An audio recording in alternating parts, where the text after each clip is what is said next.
नमस्कार। तो आज हमारे पास विश्लेषण के लिए एक बहुत ही दिलचस्प दस्तावेज है, एक प्रोफेशनल प्रोफाइल या सीवी। हाँ, और ये सीवी डॉक्टर विमुक्ता कुमारी का है। बिल्कुल। और हमारा मकसद ये समझना है कि ये दस्तावेज एक मेडिकल प्रोफेशनल के करियर के बारे में, उनके सफर के बारे में क्या कहानी बताता है। सही कहा। अक्सर हम सीवी को बस नौकरी के लिए एक टूल समझते हैं। हाँ, लेकिन असल में ये किसी के पेशेवर जीवन का एक तरह से नक्शा होता है। ये दिखाता है कि उन्होंने क्या फैसले लिए, किस रास्ते पर चलीं। और कैसे एक सामान्य मेडिकल छात्र से एक विशेषज्ञ बनी। बिल्कुल। इसमें सिर्फ उपलब्धियां नहीं, बल्कि एक करियर के विकास का पूरा पैटर्न देखने को मिलता है। तो चलिए इस प्रोफाइल को परत दर परत खोलते हैं। सबसे पहले कुछ बुनियादी जानकारी। डॉक्टर विमुक्ता कुमारी दुर्गापुर की रहने वाली हैं, और एक दिलचस्प बात जो पहली ही नजर में सामने आती है, उनके पिता स्वर्गीय डॉक्टर जय किशोर प्रसाद, वो भी एक डॉक्टर थे। ये एक बहुत अहम जानकारी हो सकती है। कैसे? सोचिए, एक ऐसा घर जहां बचपन से ही मेडिकल बातें होती हों, तो वो माहौल आपको तैयार करता है। सही है, एक तरह की नींव बचपन में ही पड़ जाती है। हाँ। चलिए अब उनकी शिक्षा के सफर पर आते हैं, और ये नींव काफी प्रभावशाली है। स्कूलिंग लॉरेटो डे स्कूल से, और फिर प्रतिष्ठित मेडिकल कॉलेज कोलकाता से एमबीबीएस। ये तो एक बहुत मजबूत शुरुआत है। बहुत ज्यादा। मेडिकल कॉलेज कोलकाता से एमबीबीएस करना अपने आप में एक बेंचमार्क है। लेकिन मेरे लिए आकर्षक बात अगला कदम है। वो क्या? एनेस्थीसिया में डीएनबी यानी डिप्लोमेट ऑफ नेशनल बोर्ड, यहीं से विशेषज्ञता का दौर शुरू होता है। डीएनबी, ज्यादातर तो लोग एमडी या एमएस के बारे में सुनते हैं। इस डीएनबी के चुनाव में कोई खास बात है? ये एक बहुत अच्छा सवाल है। देखिए, अकादमिक रूप से डीएनबी और एमडी बराबर है, पर ट्रेनिंग की जो फिलॉसफी है उसमें थोड़ा फर्क है। एमडीएमएस ज्यादातर सरकारी मेडिकल कॉलेजों में होता है, जबकि डीएनबी की ट्रेनिंग अक्सर देश के बेहतरीन प्राइवेट और कॉरपोरेट अस्पतालों में होती है। अच्छा, तो इसका मतलब क्या हुआ? इसका मतलब है कि डीएनबी में प्रैक्टिकल हैंड्स ऑन अनुभव पर बहुत ज्यादा जोर दिया जाता है। तो ये चुनाव शायद उनकी स्किल ओरिएंटेड अप्रोच की तरफ इशारा करता है। मतलब थ्योरी से ज्यादा असल दुनिया की चुनौतियों के लिए तैयारी। बिल्कुल। और फिर विषय का चुनाव, एनेस्थीसिया। हाँ, ये भी एक सवाल है। आमतौर पर लोग सोचते हैं कि एनेस्थेटिस्ट का काम बस सर्जरी से पहले सुलाना होता है।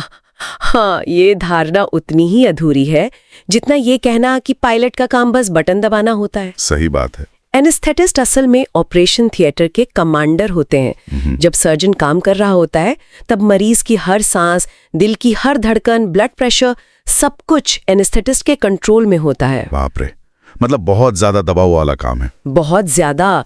इसमें सटीकता, दबाव में शांत रहने की क्षमता और दवाओं का गहरा ज्ञान, सब कुछ चाहिए।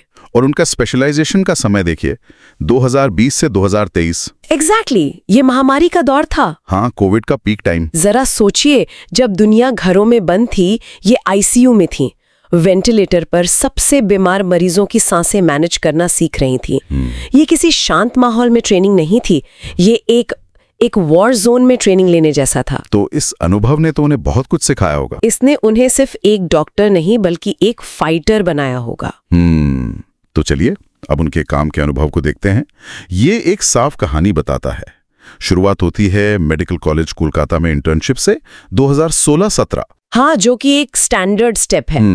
इसके बाद वो आईक्यूसिटी मेडिकल कॉलेज में मेडिकल ऑफिसर बनती हैं, और फिर एसआरएमएस और सनका हॉस्पिटल्स में क्रिटिकल केयर में मेडिकल ऑफिसर। और ये समय है 2019 से 2020, डीएनबी से ठीक पहले। और यही सबसे दिलचस्प मोड़ है। हाँ, मुझे भी ये लगा। क्रिटिकल केयर का अनुभव, और वो भी स्पेशलाइजेशन से ठीक पहले। ये कोई सोचा समझा कदम था। बिल्कुल, ये कोई इत्तेफाक नहीं था, ये एक मास्टर स्ट्रोक था। अच्छा। जैसा मैंने पहले कहा, एनेस्थीसिया और क्रिटिकल केयर मतलब आईसीयू, ये दोनों आपस में बहुत गहरे जुड़े हुए हैं। तो डीएनबी शुरू करने से पहले ही क्रिटिकल केयर में 1 साल से ज्यादा का अनुभव लेना, ये ठीक वैसा है जैसे फाइनल परीक्षा से पहले सारे जरूरी टॉपिक्स को प्रैक्टिकली रिवाइज कर लेना। वाह, मतलब उनके साथी थ्योरी पढ़ रहे होंगे। तब तक डॉक्टर कुमारी उससे असल में चलाना सीख चुकी थी। ये दिखाता है कि ये सिर्फ नौकरियां नहीं थी, ये एक सोचा समझा कैलकुलेटेड करियर पाथ था। और कहानी यही खत्म नहीं होती। नहीं, डीएनबी के बाद वो एसआरएमएस और सनका हॉस्पिटल में एनेस्थीसिया विभाग में सीनियर रेजिडेंसी करती हैं, अक्टूबर 2023 से अक्टूबर 2025 तक। एसआरशिप, ये भी एक बहुत जरूरी पड़ाव है। स्पेशलिस्ट बनने के बाद ये आपकी पहली जिम्मेदारी वाली नौकरी होती है। आप सीखते हैं कि स्वतंत्र रूप से केस कैसे संभालें, एक तरह का फाइनल फिनिशिंग स्कूल। समझ गया। और अब वो सनका हॉस्पिटल में असिस्टेंट प्रोफेसर हैं। हाँ, और ये एक बहुत ही महत्वपूर्ण कदम है। मतलब एक प्रैक्टिशनर से विशेषज्ञ और अब एक शिक्षक। बिल्कुल, ये अकादमिक क्षेत्र में जाने का एक क्लासिक ग्राफ है। और इसका मतलब है कि वो अब सिर्फ मरीजों का इलाज नहीं कर रही हैं, बल्कि डॉक्टरों की अगली पीढ़ी को तैयार करने की जिम्मेदारी भी निभा रही हैं। सही कहा, वो अब अपने जैसे और डॉक्टर्स तैयार कर रही हैं। अच्छा। सीवी में एक और दिलचस्प हिस्सा है प्रकाशन। इसका शीर्षक काफी तकनीकी है, a comparative study of effects of bupivacaine alone and bupivacaine with dexmedetomidine in epidural anaesthesia for lower limb orthopaedic surgery. इसका असल में क्या मतलब है? इसे आसान भाषा में समझते हैं? हाँ प्लीज। मान लीजिए आप एक शेफ हैं और एक डिश बना रही हैं। अच्छा। आप ये पता लगाना चाहते हैं कि क्या डिश में सिर्फ एक मसाला डालने से स्वाद बेहतर होता है या उसके साथ कोई दूसरा मसाला मिलाने से उसमें एक नया किक आ जाता है। ठीक है, ये अच्छा उदाहरण है। ये रिसर्च बिल्कुल वैसी ही है। यहाँ डिश है पैर की हड्डी की सर्जरी। हाँ। एक मसाला है ब्यूपिविकेन जो एक स्टैंडर्ड दवा है और दूसरा मसाला है डेक्समेडेटोमेडीन। ये शोध ये पता लगा रहा है कि क्या इन दोनों दवाओं को मिलाकर इस्तेमाल करने से मरीज के लिए बेहतर परिणाम मिलते हैं। वाह, ये तो बहुत बढ़िया तरीके से समझ आया। और इस शोध का हिस्सा होना क्या दिखाता है? ये दिखाता है कि उनकी रुचि सिर्फ क्लिनिकल प्रैक्टिस में नहीं है। वो सवाल पूछ रहे हैं, क्या हम जो कर रहे हैं उसे और बेहतर तरीके से कर सकते हैं। एक रिसर्चर का माइंडसेट। हाँ, ये अपने क्षेत्र को आगे बढ़ाने की कोशिश है और लेखकों की सूची में उनका नाम होना ये बताता है कि वो एक रिसर्च टीम का हिस्सा थीं, जो सहयोग की भावना को भी दिखाता है। तो इन सब जानकारियों को मिलाकर देखें तो ये सीवी हमें क्या बताता है? ये सिर्फ एक बायोडेटा से कहीं ज्यादा है ना? बिल्कुल, ये एक समर्पित और केंद्रित मेडिकल प्रोफेशनल की तस्वीर पेश करता है। हम एक सामान्य मेडिकल छात्र से एक उच्च विशेषज्ञ एनेस्थेटिस्ट और अब एक एकेडमिक बनने का एक क्रिस्टल क्लियर रास्ता दिखाई देता है। कोई भटकाव नहीं, कोई कंफ्यूजन नहीं। बिल्कुल, हर कदम सोच समझकर उठाया गया लगता है, जो पिछले कदम पर आधारित है। क्रिटिकल केयर का अनुभव, फिर एनेस्थीसिया में विशेषज्ञता, फिर उसी पर रिसर्च और अंत में उसी विषय को पढ़ाना। ये एक पूरी सिलसिलेवार कहानी है। ये देखना वाकई दिलचस्प था कि कैसे एक दस्तावेज किसी के एक दशक लंबे पेशेवर सफर को उजागर कर सकता है। हमने एक सामान्य डिग्री से एक बहुत ही विशिष्ट विशेषज्ञता और अब अकादमिक दुनिया में प्रवेश करने का रास्ता देखा। हाँ, और ये इस बात पर जोर देता है कि करियर सिर्फ एक जॉब टाइटल नहीं है। ये सोचे समझे फैसलों और एक एक कर जोड़ी गई ईंटों का नतीजा है।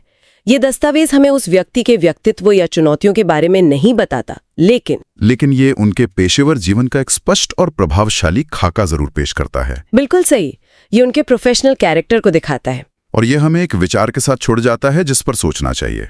हाँ, ये प्रोफाइल गहन फोकस और विशेषज्ञता से बनाए गए करियर को दिखाती है।